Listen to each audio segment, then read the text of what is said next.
So I'm going to go ahead and show you how to use a rivet setter to set strong, straight rivets. You'll need a non-rubber mallet and hard surface. We'll be using a Bakelite mallet and a stone slab.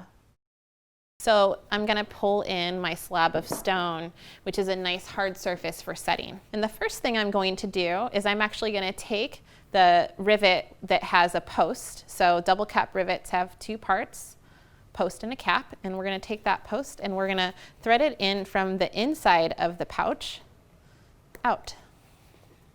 And we're going to do that for one more. So now those are sticking out. And then we can place our leather tab on them and then place the caps on.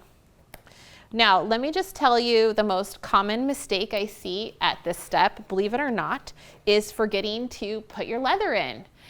So it's, again, one of those macro, micro moments where you are so focused on the rivets and this new technique that you can just forget one of the most obvious things, which is get your leather tab on there. You'll notice too how the caps click into place, but it's not going to be set yet until we hit it with a mallet.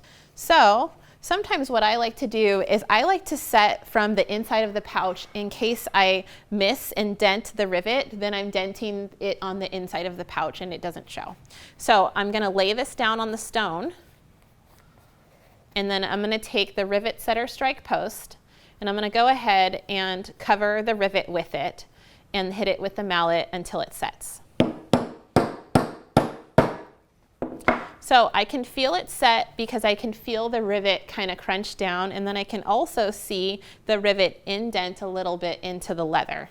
You might be a little bit nervous setting rivets if it's new to you, but don't worry, you're just gonna start with a lighter tap and then increase the pressure as it starts to set. And we're just going to set one more rivet, the leather zipper pull, on the slider. So I'm just going to thread the leather zipper pull through the hole in the slider, take my rivet, put it into both holes in the zipper pull,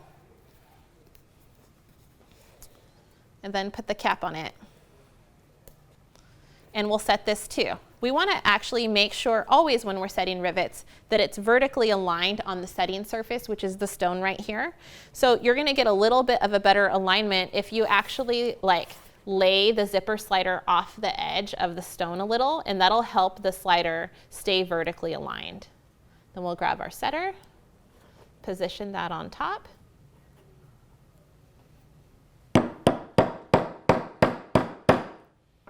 All right, and we are done.